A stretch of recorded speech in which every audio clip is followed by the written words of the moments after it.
Bonjour à tous, bienvenue sur ITV Célébrité. Aujourd'hui nous avons la chance d'être reçus par Isabelle Noin-Rému à son musée, le musée Rému, et nous espérons avoir une magnifique interview. N'oubliez pas de regarder la chaîne. Merci à tous.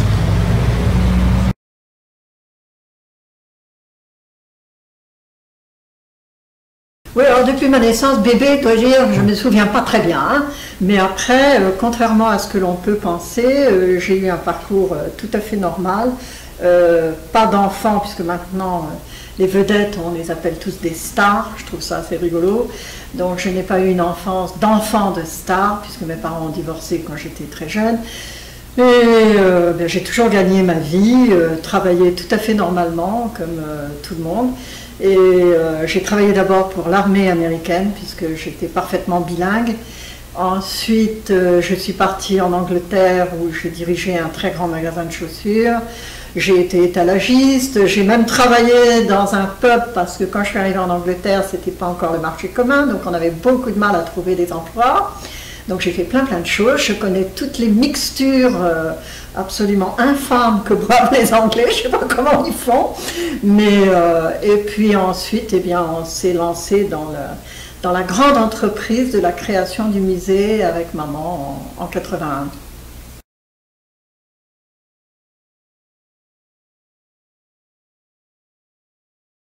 Le principal avec Rému, c'est que mon papa Dominique Noin a épousé normalement et logiquement ma maman, qui n'était autre que la fille de Rému. Donc voilà, donc mon grand-père paternel Jean Noin et mon grand-père maternel Rému, ce qui est quand même pas mal.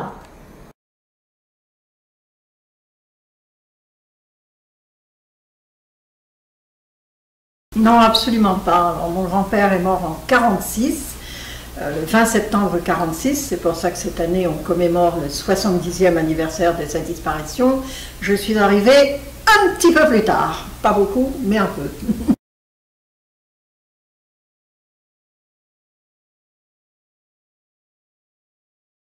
Non, mais c'est ça, depuis 81, en fait, c'est maman qui avait écrit un premier livre, Rému mon père. Et à la suite de la sortie de ce livre, beaucoup de personnes voulaient venir visiter notre maison, puisque dans le reportage, le journaliste avait dit que notre maison était un véritable musée. Donc les gens ont pris ça au premier degré, et c'est ça, moi, qui a donné l'idée, si vous voulez, de créer effectivement le premier musée privé consacré à un acteur en France.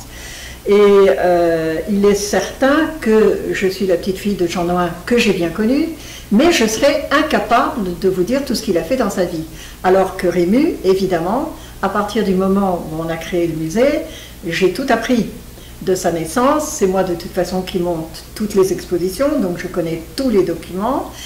Je pense aussi que c'est beaucoup plus facile de fouiller dans le passé de quelqu'un qu'on n'a pas connu, puisqu'on n'a aucun a priori. Et d'autre part, les personnes que j'ai rencontrées, que ce soit des comédiens qui avaient travaillé avec lui, des réalisateurs, des metteurs en scène, eux aussi, ils m'ont parlé plus facilement en me disant « je ne vais pas la vexer si je dis quelque chose bon, qui ne va pas lui plaire ». Maman, c'était différent, forcément, t'es son père, bien. Et là aussi, ça m'a permis, en écrivant ce livre, de remettre les points sur les i. Parce que les gens qui font partie des légendes, donc ce sont des légendes, et souvent elles sont fausses. Alors on a toujours dit que mon grand-père avait un caractère épouvantable, donc je suis allée un petit peu au-devant de tout le monde et des gens qui ont travaillé avec lui. Et alors, c'est vrai, mon grand-père était très maniaque, très méticuleux, très respectueux de son travail, et il estimait que ceux qui avaient la chance de faire comme lui le métier qu'ils voulaient et qu'ils aimaient, devaient arriver sur un plateau, connaissant leur texte et à l'heure. Donc, ils se mettaient en colère si les gens étaient en retard et s'ils ne savaient pas leur rôle. Et je vois Michèle Morgan, qui a tourné quand même son premier grand rôle aux côtés de mon grand-père, qui est une très grande dame, très respectueuse des gens qui ont travaillé avec elle, et qui a toujours dit, donc elle a tourné dans Gribouille avec Marc Allégret, et de temps en temps, Marc Allégret venait la voir, mais comment, mais vous ne savez pas, mais c'est pas comme ça que je veux, et mon grand-père me dit, mais enfin écoutez, ne lui sautez pas dessus comme ça, c'est la première fois qu'elle le fait, il faut lui expliquer. Et elle le dit, et elle le redit dans chaque interview, je lui en serai reconnaissante à vie, car il m'a donné des conseils merveilleux. Donc en fait, et finalement, je me suis aperçue que tous les gens qui ont travaillé avec lui m'ont tous dit qu'il était finalement très gentil avec eux à partir du moment où on respectait le travail des uns et des autres. Alors c'est vrai qu'il avait ses metteurs en scène préférés, je ne sais plus lequel, à un moment on lui avait demandé de faire un essai, et il lui avait dit, est-ce que je vous demande, vous, de faire un essai? Mais bon, donc là, évidemment, on dit, ah, quel caractère, Puis après, c'est toujours pareil, hein, vous avez toujours les envieux, je vois, bon, j'ai eu la chance, parce que pour moi, c'est une grande chance, j'ai beaucoup d'admiration pour les gens qui se battent, qui se sont faits eux-mêmes. Et j'ai une grande admiration pour Alain Delon. Alors Alain Delon, on lui fait toujours une réputation épouvantable. Mais c'est un monsieur qui est tout à fait charmant, qui est très gentil, qui est très bien élevé, mais pareil, très respectueux du travail. Attention, c'est minuté, c'est fou. Mais c'est un grand, pour moi, c'est un grand monsieur.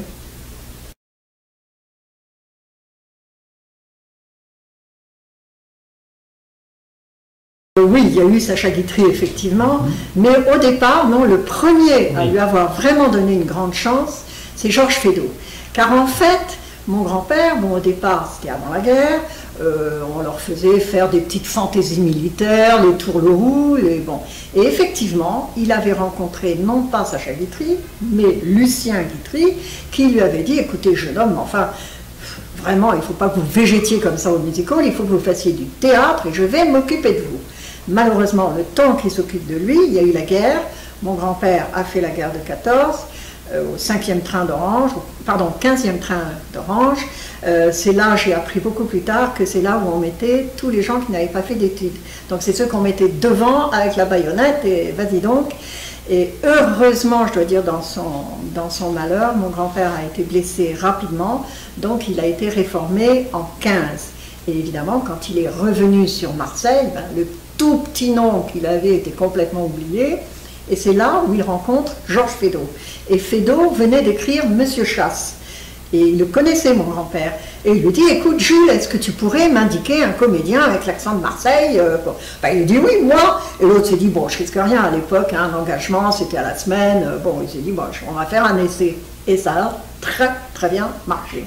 Voilà, ça a été son premier grand coup de pouce, là, oui.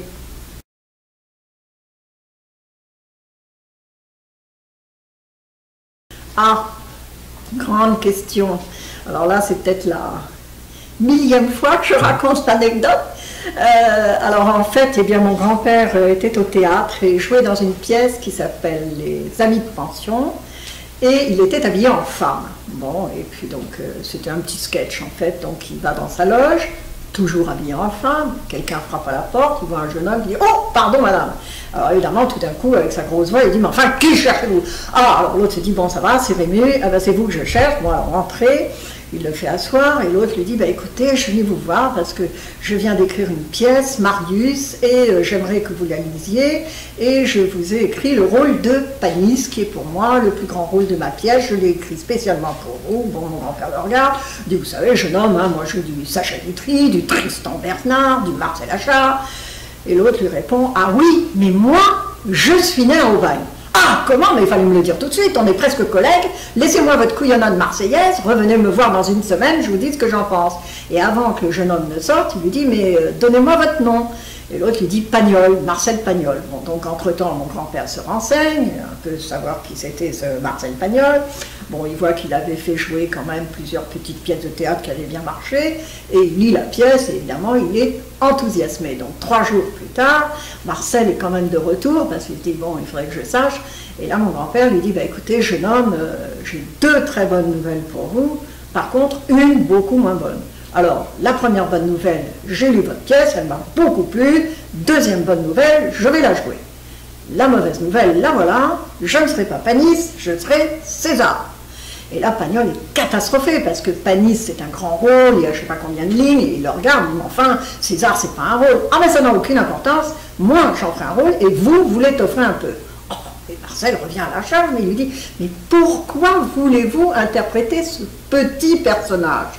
Et mon grand-père le regarde et lui dit, parce que toute l'action se déroule chez César, on se rend chez César, et c'est certainement pas moi qui vais faire l'effort de me déplacer pour aller rendre visite aux autres. Et voilà comment ça a commencé.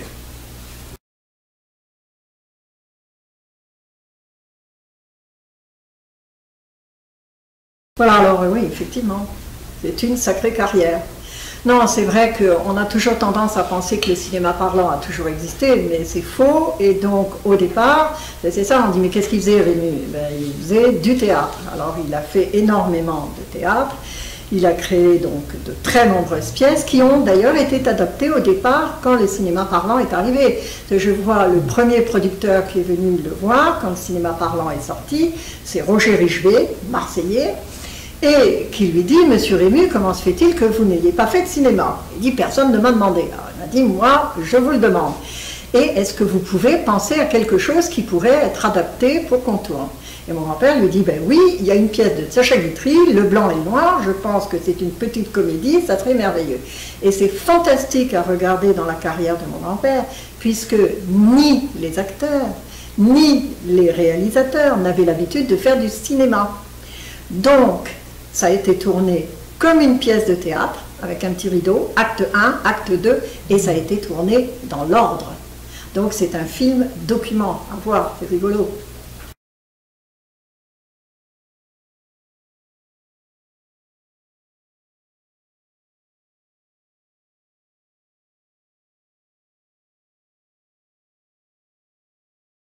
Je pense que c'est extraordinaire, effectivement, mais c'est quelqu'un qui est très naturel. Moi, et je le dis et je le répète très souvent, ce qui n'a de cesse de m'étonner, aujourd'hui il revient, on le met sur un plateau, il n'est pas démodé. Il jouait déjà en 1930 comme on joue aujourd'hui. Et c'est ça qui fait passer les époques, les temps.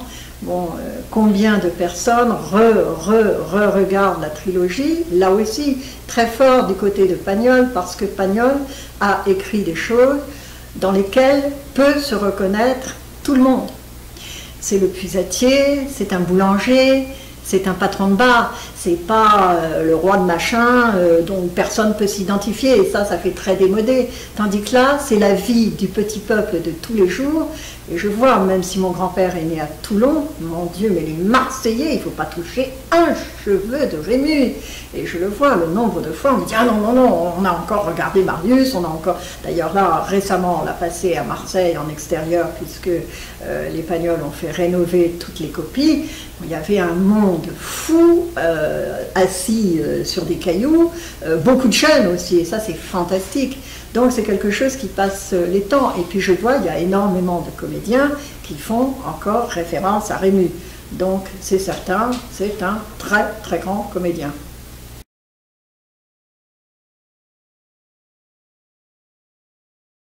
Alors, je connais bien Daniel. Je pense que La fille du puisatier, il a fait un joli petit film. Maintenant, s'attaquer à la trilogie, c'était un risque.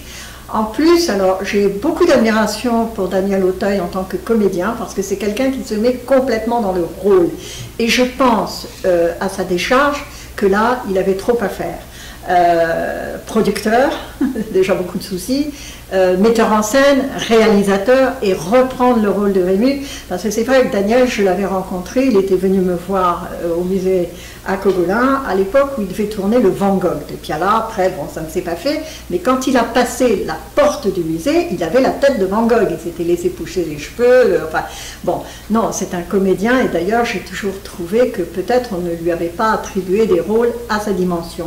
Non, c'est un très grand comédien. On voit dans Jean de Florette et Manon des Sources, mais il est extraordinaire. Il est extraordinaire. Pourquoi? Parce qu'il est le rôle. Et je vois maman qui était très avare de compliments, était allée à la première. Quand elle était revenue, elle m'a dit, tu vois, ce soir, Isabelle, j'ai vu un comédien qui m'a fait penser à papa parce qu'il est le rôle. Et donc c'est ça. Et je pense que là, malheureusement, bon, et malheureusement, ça n'a pas fonctionné puisque César n'a jamais été tourné. Alors je dois dire, j'avais appris qu'il aurait souhaité La femme du boulanger. Alors là, je dois dire que moi, pour moi, La femme du boulanger, il ne faut pas y toucher. Pour moi, c'est le plus grand Rému avec Pagnol. Et c'est pour ce film qu'il a obtenu un prix d'interprétation aux États-Unis. Donc je pense que celui-là, il ne faut pas y toucher. Et Orson Welles, qui était à la disparition de mon grand-père, il s'est rendu dans les bureaux de Marcel Pagnol. C'est peut-être là-dessus qu'il faut revenir. Et Marcel, c'est vrai, derrière son bureau, il y est toujours d'ailleurs, a un immense portrait de César. Et Orson Welles a dit à Pagnol, bon, je suis ravie de vous rencontrer, mais c'est pas vous que je viens voir, c'est lui.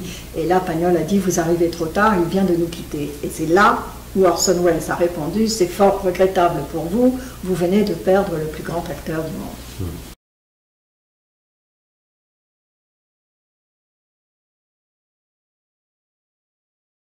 Alors, je dois dire qu'ils étaient totalement et diamétralement opposés l'un à l'autre. Mon grand-père était maniaque, méticuleux, il fallait qu'il ait son texte, qu'il étudiait, et de l'autre côté, on avait Pagnol, le bohème complet, il écrivait au milieu de la nuit, bon, donc ça pour mon grand-père, c'était épouvantable. D'ailleurs, il lui avait écrit une lettre pour la femme du boulanger, si tu termines la femme du boulanger, ça sera l'œuvre d'un paresseux, d'un avaleur de pastis et d'un joueur de pétanque.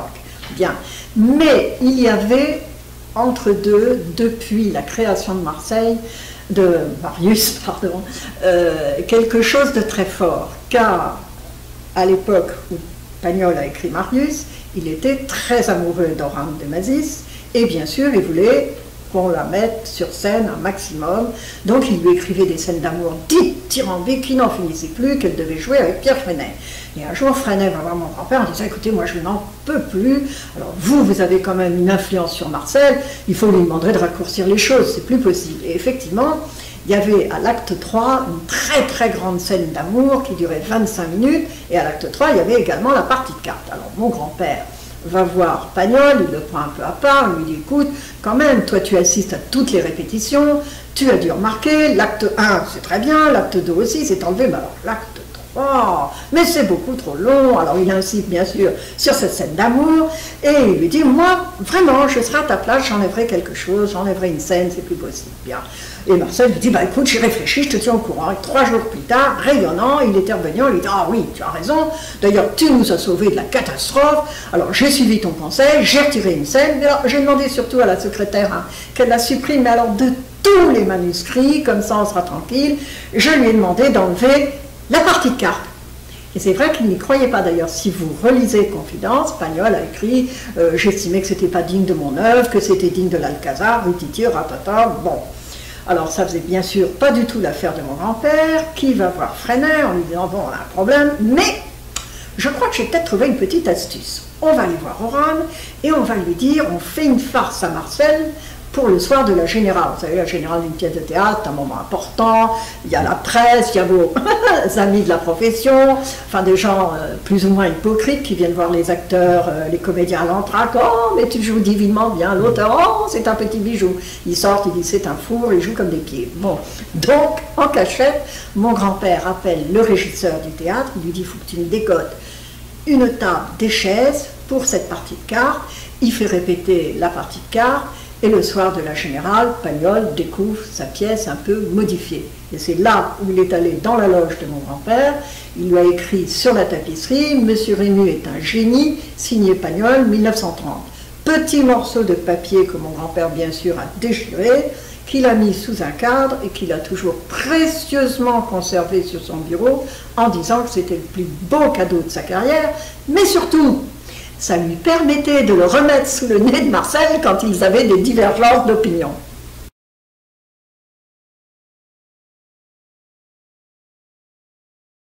Alors effectivement, on a créé en 2006 un prix Rému de la comédie, puisque la comédie, c'est quand même un art difficile, c'est quand même beaucoup plus difficile de faire rire facilement que de faire pleurer. Pleurer, on peut tous faire pleurer.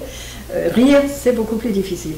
Et on voulait créer un prix, justement, et théâtre et cinéma, ce qui n'avait jamais été fait non plus. Et voilà, tout à l'heure, je parlais de Delon, qui très gentiment a été président de la première cérémonie des Rémus. Et je dois dire que, là encore, il a été merveilleux, charmant, disponible, ça a été fantastique.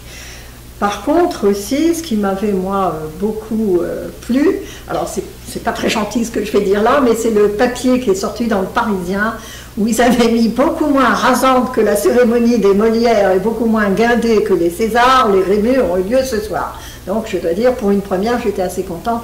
Bon, c'est vrai que les Molières, bon, ils s'étaient arrêtés un petit peu après, ça a repris, on essaie, mais c'est difficile. Non, moi, il y a toujours quelque chose qui m'étonne un petit peu, surtout dans les Césars. Dans les Césars, ce sont quand même des comédiens affirmés qui viennent là. Ils montent sur scène, alors déjà toujours « Oh, je ne m'y attendais pas du tout !» Bien sûr que si. Et ils sont incapables d'aligner deux mots. Moi, c'est ça qui m'étonne. Alors que pour les prix Rému de la comédie, comme on a affaire à des comiques, ils viennent tous avec un petit mot très gentil. Et je citerai Isabelle Nanty, que j'aime beaucoup, et qui est une dame tout à fait charmante. Et la première cérémonie, elle a 3 prix. Alors, au premier prix, merci machin. Et deuxième prix, au lieu de dire je suis très émue, elle dit je suis très rémue. Et elle est remettante souvent, et à chaque fois, elle dit ici, il est de bon ton de dire je suis très rémue. Et donc, c'est très joli.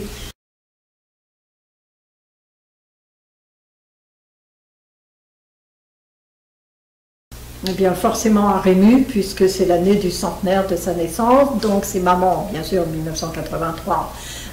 Mon grand-père était décédé déjà depuis un certain temps, et c'est Jean-Claude Brialy, très grand monsieur aussi, charmant monsieur, et qui a remis un César à maman, voilà, que j'ai d'ailleurs dans le musée. Voilà, alors là on a les habitations. Et la première, justement, Pagnol et Rémy, 1930.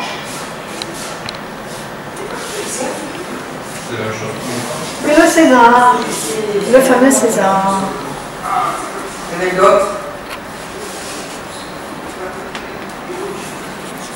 Voilà, il y a quelqu'un. Voilà, bon, je m'en vais. Clopin, clopin. Adieu, Bert. Oh, tiens, d'ailleurs, il faut que je leur enlève ça. Ah, on parlait de Michel Mangan, voilà. Voilà des photos de mon grand-père avec Michel Mangan au marché de Nice. Marché aux fleurs de Nice.